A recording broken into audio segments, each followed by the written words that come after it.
Yo, it's Mez. We here with PUTINWORKTV. What's going on with y'all? Word, I bet. Mez, welcome to Put in Work TV. We've enjoyed watching your journey and growth as an artist in the New England scene and really want to hear more about your story. Our focus is allowing our guests to tell their stories front and center without judgment or opinion. So let's dive in. How did it all begin? Well, first and foremost, appreciate y'all, having me here. To get right into it, it pretty much started off, honestly, in college. That's really where I want to say it really started. In college, I used to run a blog / online magazine, if you say. It was called Rebels with No Cause, and it was me and a couple guys, and we would just pretty much throw out music that we would find on the internet, all the deepest, darkest sides of the internet, and pretty much put our opinions on it. And pretty much I went to the University of Hartford, and that's like in the tri-state area. So out there on that campus, it was kind of gaining a little bit of a buzz, and I really got into like figuring out how to I just really liked introducing music to people. And then when I graduated, the kind of blogging thing kind of got oversaturated, but people would always hit me up like, yo, what's the new music? So I started doing playlists, and eventually that playlist started turning into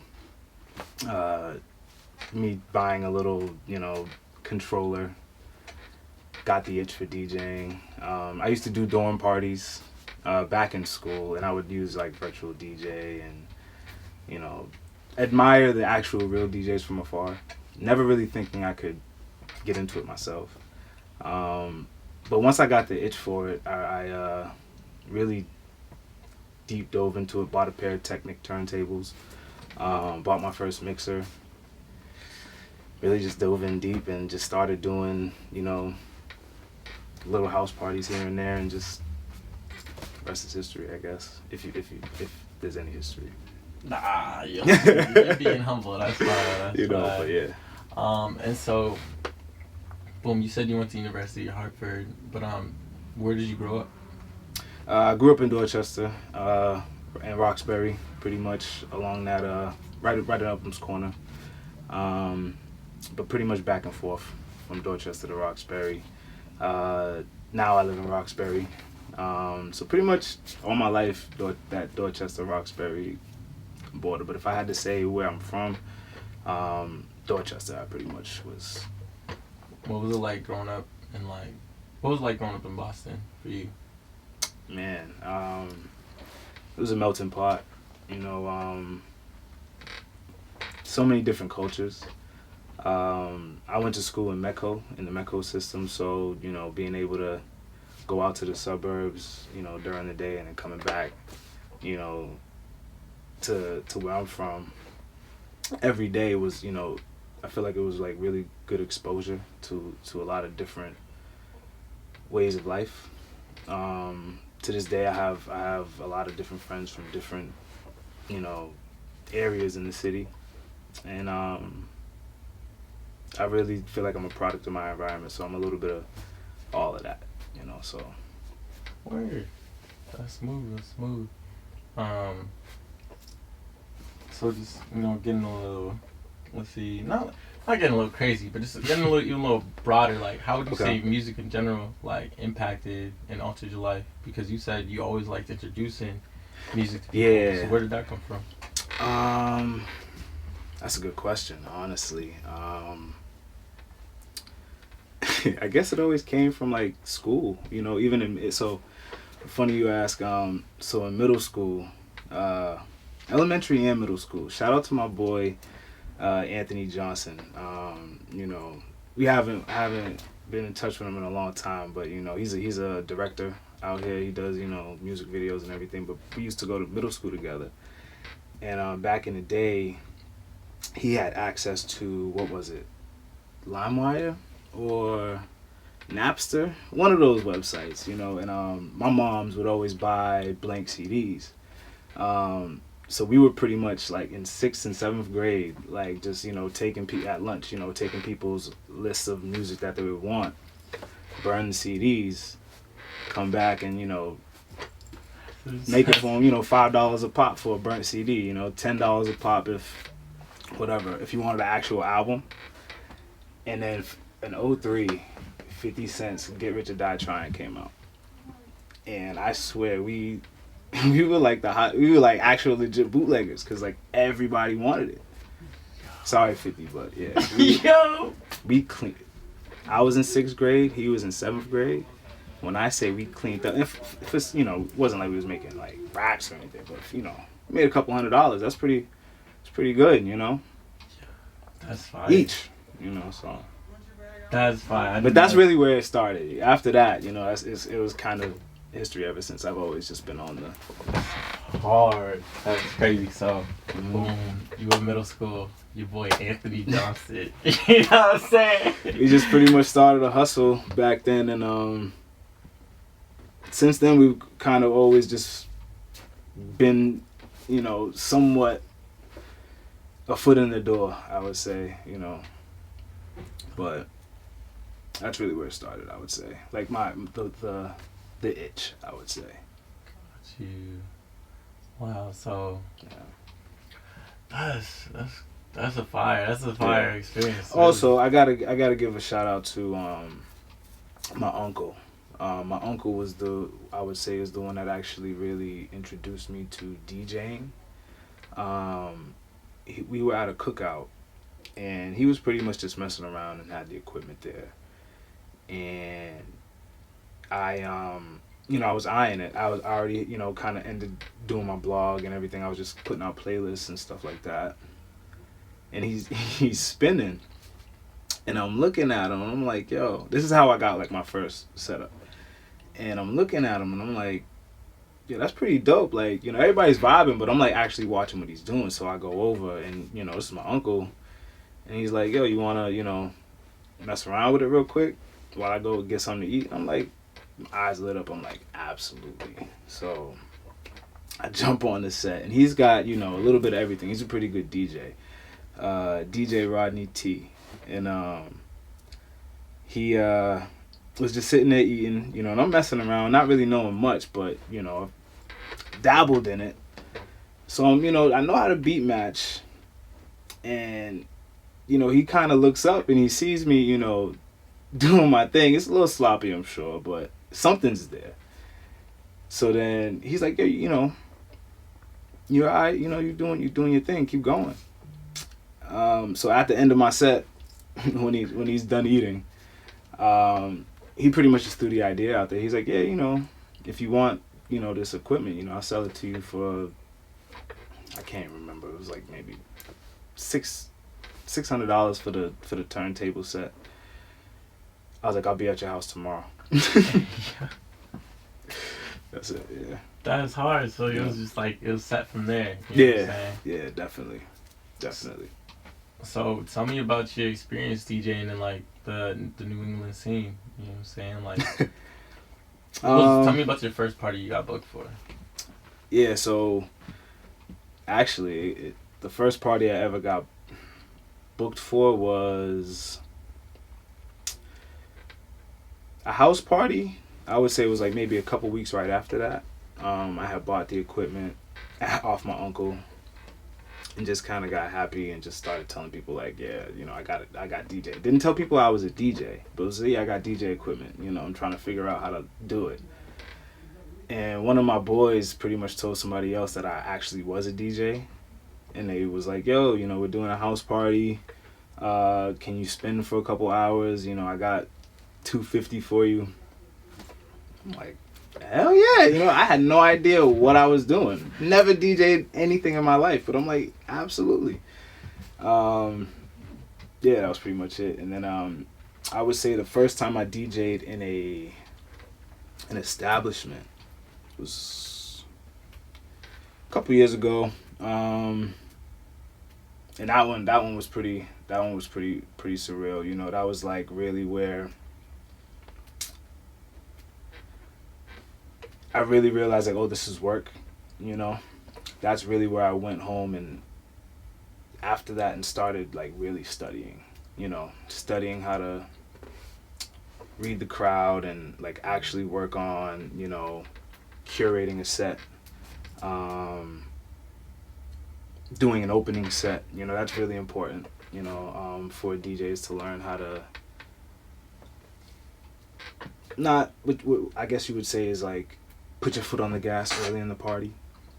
So learning how to pretty much create a good vibe, but at the same time have the party, you know, kind of work its way up, you know. To this day, you know, working in this scene, I still do a lot of opening sets. I do a lot of closing sets. In my honest opinion, opening sets are a lot harder than it's very easy to do a closing set. It's just anybody can just go and play the bangers, but it takes real patience, real skill, and you know, real love for it to like, you know, be able to do an opening set and still, you know, have the people vibing the entire time. You know, so I love that challenge. So DJing in the city, of course, you know, I personally feel like I'm still new on the scene. There's a lot of things there's a lot of places I want to touch, you know, goals I have. See, I'm still, you know, keeping my, what do they say, keep your head down and just charge ahead, you know, so really blessed to, you know, be able to have the work that I do have. Just want to build on it, you know. I feel you. If that answers your question, I'm sorry. No, I think you definitely did. No, you definitely did. How do you feel about the DJ scene in New England? I feel like it's one of the best in the country, personally. If you exclude like, you know, the LAs and the, you know, the places where the people really you know, New York's, but like as far as like a homegrown scene, I think it's one of the best. You know, it's a lot of competition out here. There's a lot of talent. You have a lot of DJs that get discouraged where they don't necessarily get booked for certain gigs.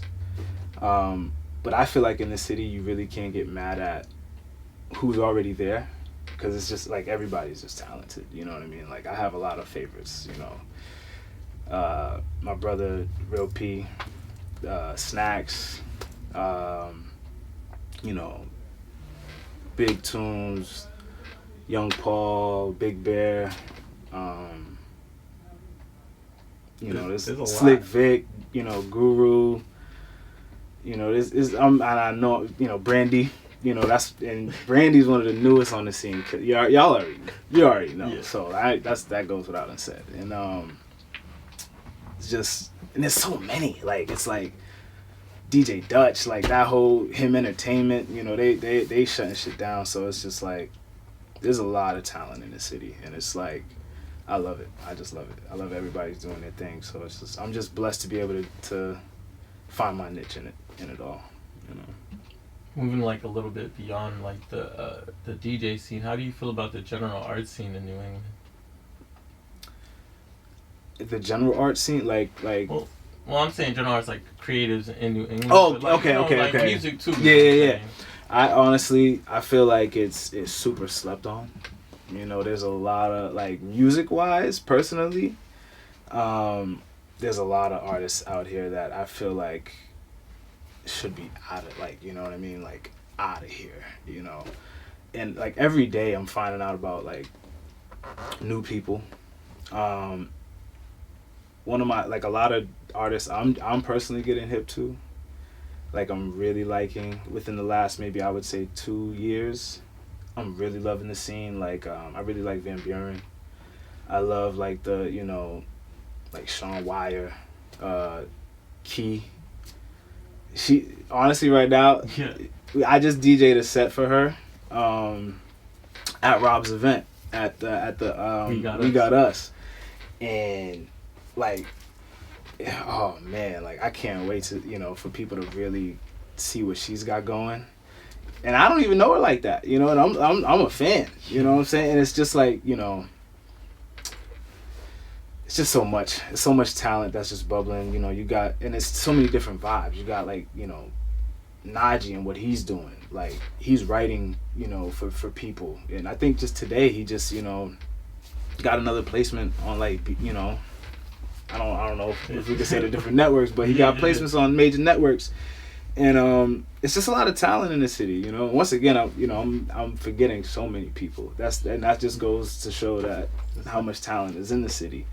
Yeah, and that's just on the music tip. You know, you got directors, you got actually people that are behind the scenes making shit move, you know, like y'all. You know what I'm saying? Like, look at all this. You know what I'm saying? This is fire. But yeah, man, it's just a lot. It's just you know, it's a matter of time. It's like Boston is, you know. I just think it's just a matter of time. You know, we just gotta keep growing. You know, like kind of like how Atlanta does it. You know, I feel like we got that vibe here. It's just that it's not as big physically, or like the amount of people. Mm-hmm. It's not as much here as there is in Atlanta, but we got a ways. You know, you got your people that are. So, kind of like segueing, you talking about like all the talent in the scene. So, how should an artist approach a DJ if they want them to play their music? Oh, that's a great question. Me personally, like, if you want, you know, a DJ, like DJs and like the DJs me and that I know, just reach out. You know what I mean? Like, me personally, I tend to like reach out to artists before they reach out to me if I'm really a fan of their music, and I'll actually say like, yo, here's my email. Anything you got new, send it to me. But definitely I would say create you know, just reach out, you know, show love, just especially if it's a DJ that you feel like is on the scene doing their thing. You may not personally know them, but you know, you feel like you're confident in your music and you want to get your music out there, you know what I mean? Show up to the gigs, you know, show where that DJ's at, you know.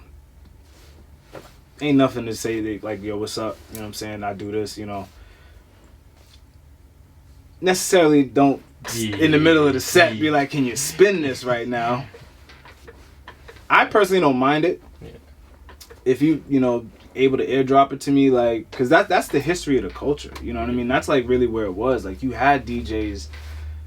Man, I love this question, man. I mean, so you have DJs like, you know, back in the 80s, like, I'm so on the fence with it. Like, where like you might have had like a LL Cool J or like a Run DMC going up in the gigs, you know what I'm saying? Like, in the middle, the DJ said like, yo, play my shit, like, this is gonna be fire.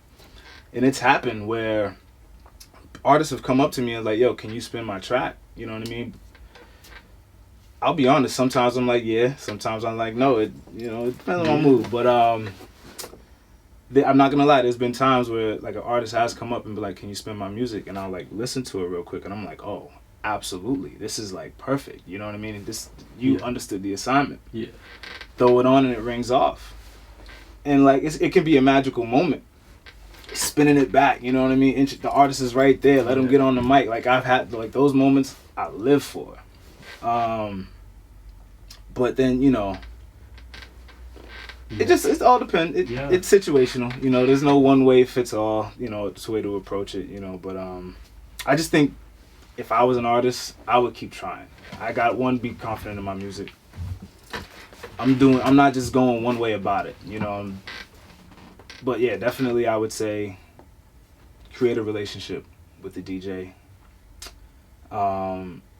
Show up to the gigs. You know, that's really one way to kind of see the style that the DJ plays.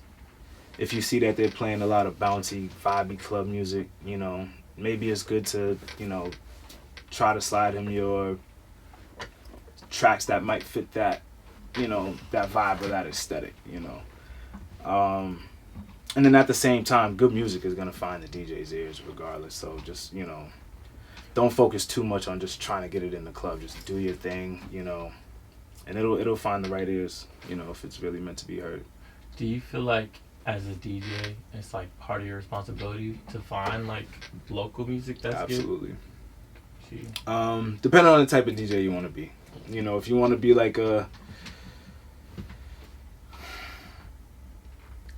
I hate to use this term, but like a DJ for the culture. You know what I'm saying? You're trying to push the scene forward, or if you say that you are one of the ones that push the scene forward, it's absolutely your responsibility to try to shed light on it. You know, I feel like in different genres of DJ, there's different genres of DJing. So like, you know, you might necessarily, you know, somebody might want to just be like a house EDM DJ. They necessarily don't have that, I guess, not pressure, but they're not looked at as to be ones to break like, you know, new art, you know, as much as like a radio DJ or like a hip hop DJ is, you know. But I find pride in that. I love playing new records, you know what I mean? Even if where I'm playing it at, they might not necessarily be hip to it, you know, but who cares, you know? I feel like that's, you know, that's a part of being a DJ. Or that makes, you know, that can set a DJ apart, you know? Gotcha. Yeah. So like, okay, let me get more personal. I feel like I was talking about the DJ shit because like this is really my shit. Nah, bro. Dude, man, I could talk about, you know, the DJ stuff all day. You know, I be feel like I be rambling sometimes. You know, I be going off. Oh, your shit, bro. You know. Let me see. Let me get resituated. So like,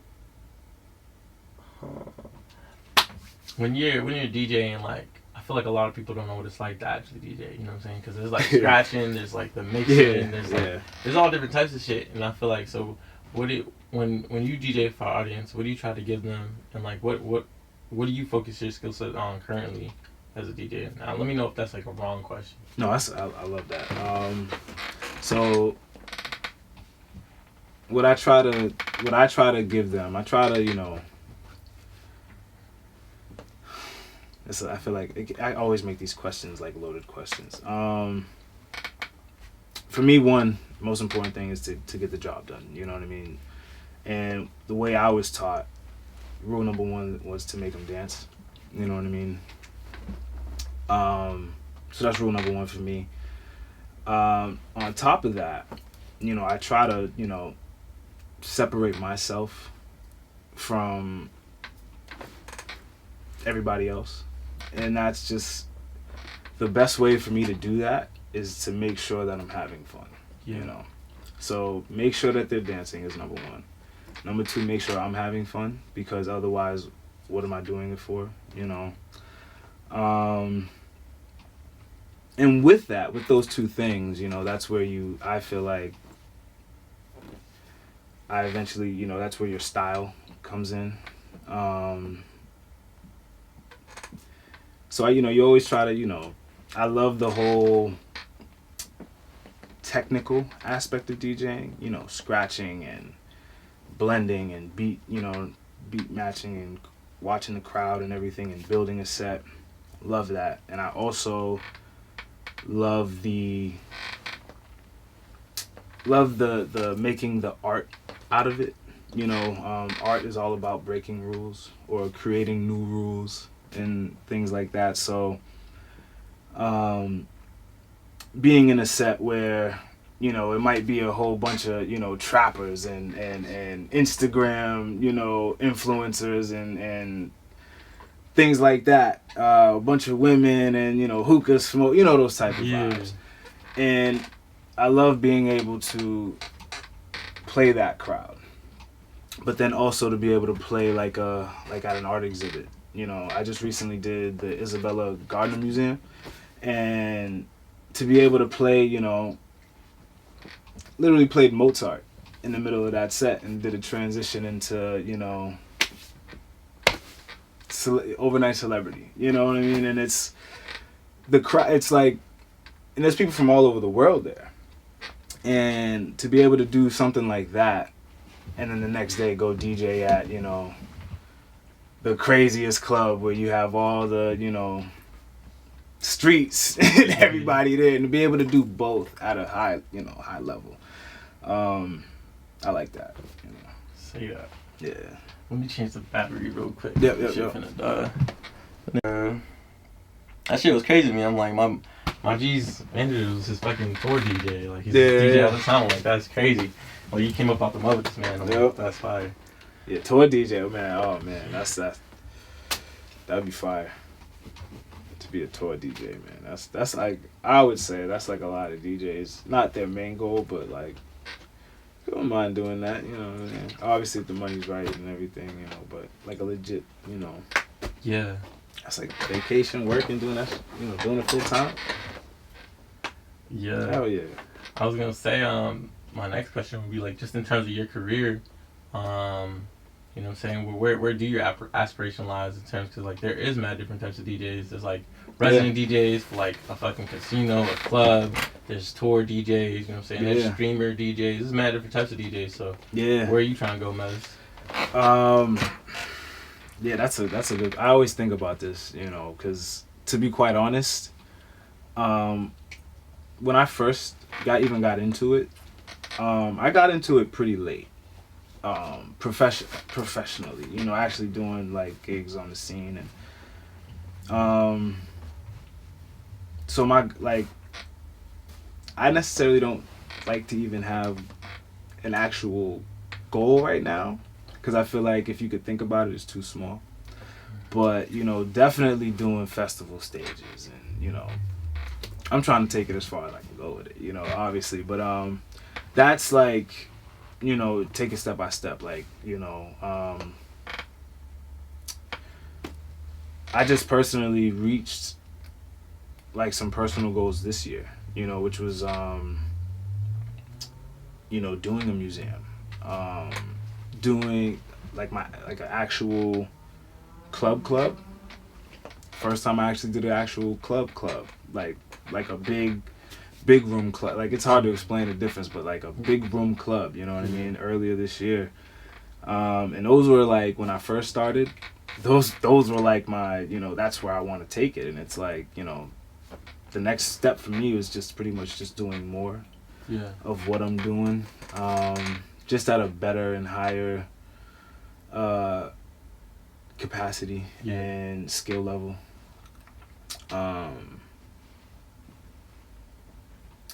Higher quality gigs, you know. That's really it, you know, just taking it up another level. Doing other cities, doing more of other cities. Yeah, like this year was the first time I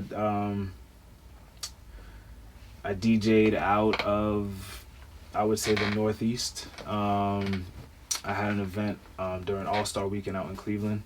So that was the first, you know, never, and like things like that I never even thought of, and to be able to do. So that's what I've meant of, like, not really thinking about the goals. It's just, you know, just wherever it takes me, you know, everything is a blessing, you know, because I pretty much started off really just doing it for the love and wanting to just, it really started off with me just wanting to learn how to DJ so I could make DJ mixes for myself to play in my car and drive. Yeah. That's really all I wanted to do. That's the main reason I wanted to learn how to DJ. I did not even think about doing gigs and getting paid to do it for other people. Yeah. But then when it started going that route, you know, I'm like, hey, wherever this goes, I'm with it, you know what I mean?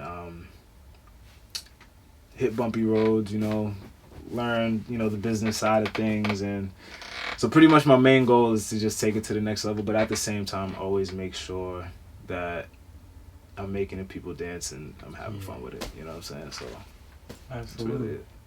So what are some things you would have wished you knew?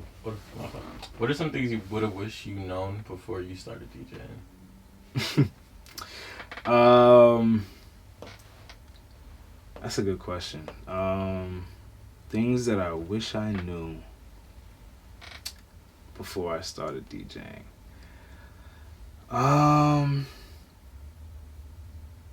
It's gonna be like some technical answers and then some general answers. Not to overthink things. when it comes to everything, like either the business aspect of things or even like actually during DJing, never panic. DJing is a lot of technology involved, and things malfunction, things happen, but always just keeping cool, keeping it calm. You know what I mean? You can't only worry about what you can control. And don't download everything. Oh man, I sometimes I download stuff and I go back and I'm like, what the hell is this? You know what I mean? And it just, that's more of like the technical side of things I wish I knew. But be open-minded though at the same time. There's so many different styles of DJing, and just, be a sponge, As Bruce Lee says, like, be like water, Whatever, what I'm saying, that's pretty much like whatever your crowd is, you should be able to, flow to that, or eventually make them come into your world, you know what I mean? But it's like water. It's where the wave comes from. In my name, Mez.Wav. Got you. I try to make it all connect somewhere. No, you do it. That's actually really, yeah. Where does the Mez part of your name come from? So that's that one is pretty much, for those who don't know, my real name is James, and in school, like pretty much through middle school, people would just pretty much just like say James different ways. Like they would say it backwards, which was like Samaj, or they would just pronounce James differently, which was Jamez. Gosh. And that kind of stuck, which was Jamez. And got to college, he was just Mez, so that's kind of where that came from. So DJ, J-Mez, I was, me and my boys thought of that, and they was like, just drop the Mez. And so I was like, all right, yeah, fuck it, DJ Mez. And then I feel like when I DJ, that's DJ Mez, but I make beats, I do remixes, I do visual arts, I do all my own flyers just about, I created my own logo, like I do a lot of anything artistic I like to do, I'm into fashion and just different things, so like people just, I feel like Mez is like the, I kind of dropped the DJ, and just, went by Mez, like how my friends used to call me, so like when people want to book me, they're like, what do you want to call, just call me Mez, don't even worry about the DJ part, of course I DJ, but, I do other things too. I'm here if you need graphic arts, if you need whatever you need, you know what I mean, hit me, That's hard. Need me to redecorate your living room, your kitchen, make a bouquet of flowers for you, whatever, what I'm saying, anything artistic, I like to throw my little, So yeah, get my little Donda on. Yeah. That's hard. That's extra hard. I would have never known, for real. Yeah, man, I don't really talk about that much. So, like, what advice would you have for someone who's looking to start their careers and, like, reach the level of success that you have? Just do it. Just dive into it. Just do it. Honestly. Be your biggest critic, but also be your biggest fan, as far as like having confidence in what you're doing.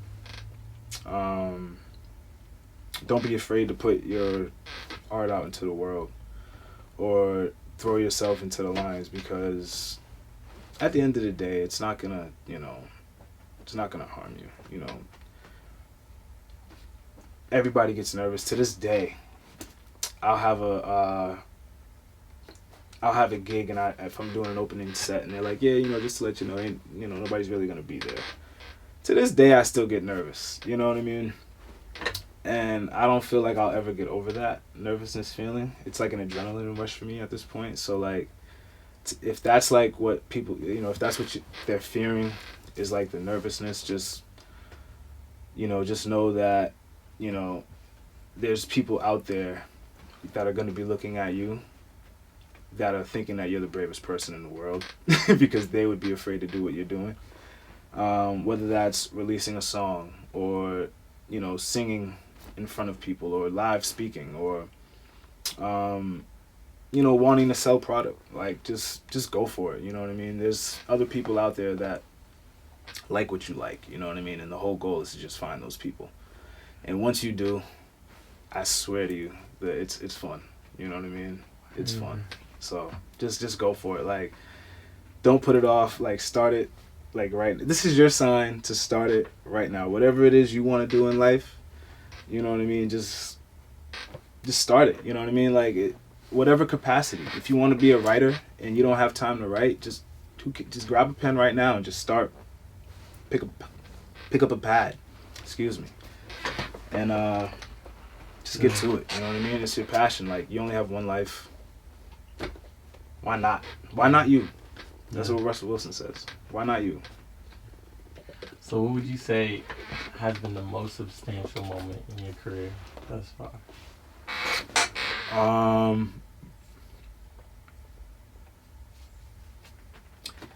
That's a good question. Like, substantial, like biggest, like, wow. You know what I'm saying? Wow moment. But to you feel me? Like, what's the most important moment to you in your career? This is gonna sound so crazy. The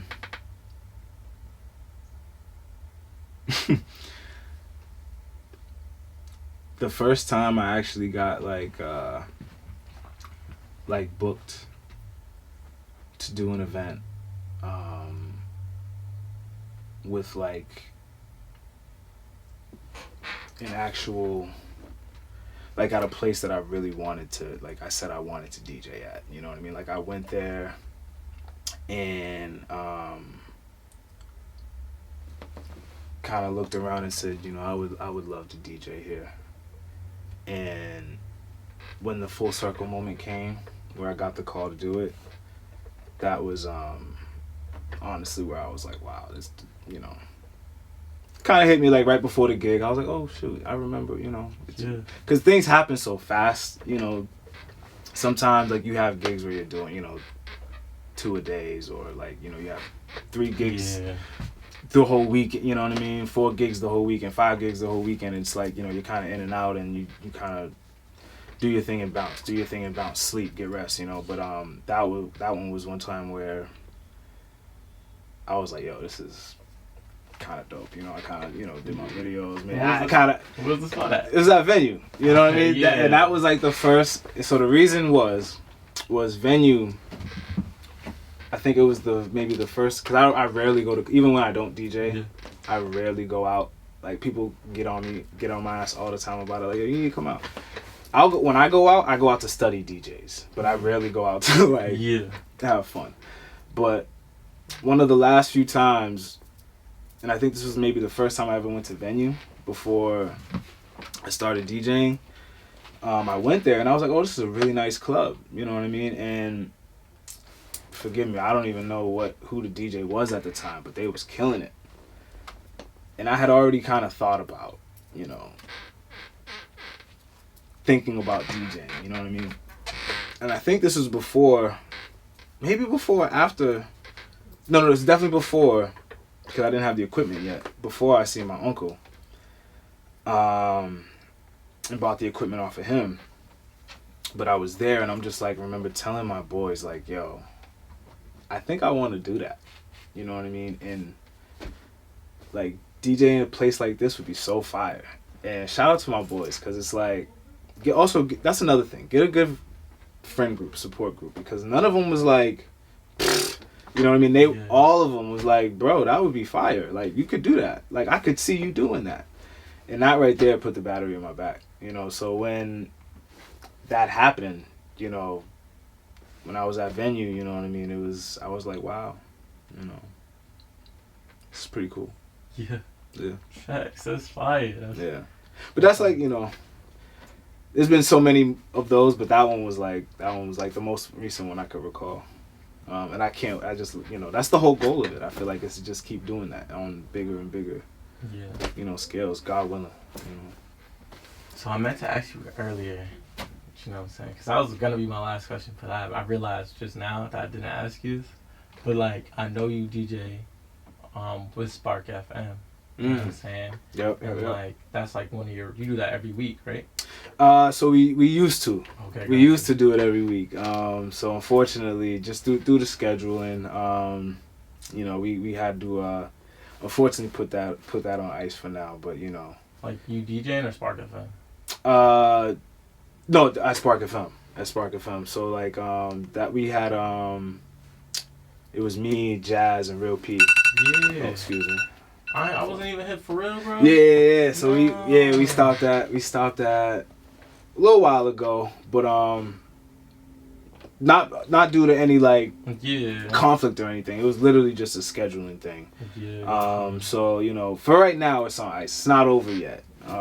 So that's you know, that's kind of where it is at right now. Like I still collaborate with Spark FM. Yeah. Whenever they have, you know, events, and you know, we still do the live, you know, DJ mixes and things like that on the radio. But as far as the show, Sundays are for soul. Yeah. It's just Sundays.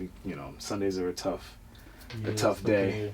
Yeah, you know what I mean. Yeah. So, but shout out Jazz, shout out Real P, those fam. You know what I'm saying? Like I see them all the time. You know, Jazz was just at my event. I'm DJing with Real P next week. So that's love. That's always family. But unfortunately, the show is on ice. So okay, but Spark FM still exists, and I just. Oh yeah. My fault. Okay, nah. Spark FM. That's with Hot Sauce, and that's a machine. They're still. Yeah. That's like a black owned radio station owned by a black woman, DJ Hot Sauce, they that's still family, you know what I mean? That's still family. So like we still, you know, do events with them, if they need DJs or like, you know, anything like that. And they still have their morning radio, I mean, every day, and all their, you know, rotation of shows. But yeah, you know what I mean? But we'll be collabing in the future again as far as doing another show for sure. Word. Okay. Another show for sure. Yeah, that was a tongue twister, but yeah. But nah, Spark FM, that's family. That's love. They are pretty much. I mean, I can say we because I'm still affiliated. Yeah. But yeah, it's just, you know, the next level is. I think the next goal is to get it on radio because right now it's still internet radio. So you know, but I don't want to speak for how it sucks. Is that like Sirius XM radio or like on the internet? Internet radio. But you know. Like I said, we'll see where they're gonna take it. You know, hopefully, I know that's the goal was to get it on the actual, you know, the airwaves. So hopefully, you know, but yeah. Weird. Well, like, you know, basically, we basically wrapped up with the interview. I would just say, like, you got any like words you want to tell the people, just like any last statements type shit. You know what I'm saying? Nah, man. You know. Boston is a city that, you know, there's a lot of talent, you know, and I be seeing a lot of people from the city talking trash about the city, and I just tend to notice that those are the people that necessarily their heads aren't necessarily on a swivel. They don't really pay attention to, like, you know. Yeah. That's my nice way of saying, like, they're followers. So like they tend to hop on waves after they kind of get, you know, popping. But I feel like Boston is just as good as any other city, you know, as far as talent wise. Like, I'll put us up against anybody. You know, it's just that the self-love isn't necessarily there.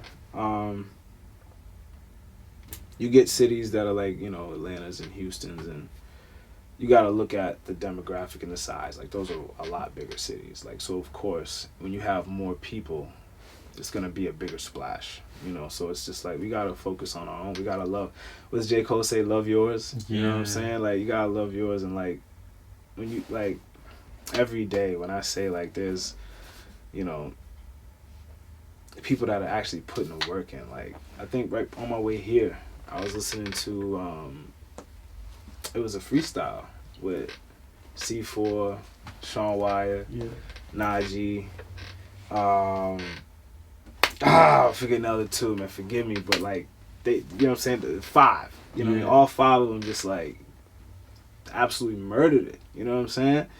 And was it the one on Providence Radio?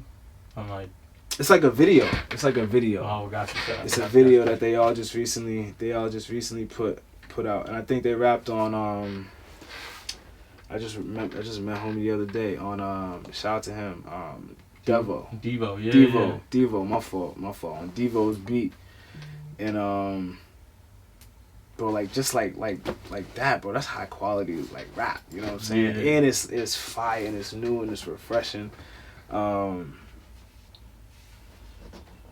Yeah, and I'm forgetting so many artists, and it's just so many I'm a fan of. Like I could run in my phone right now and just, you know.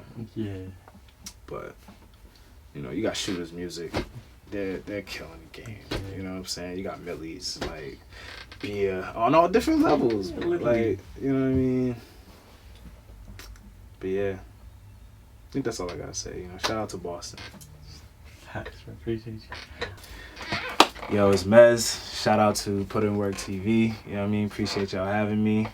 You know what I'm saying? And yeah, one love.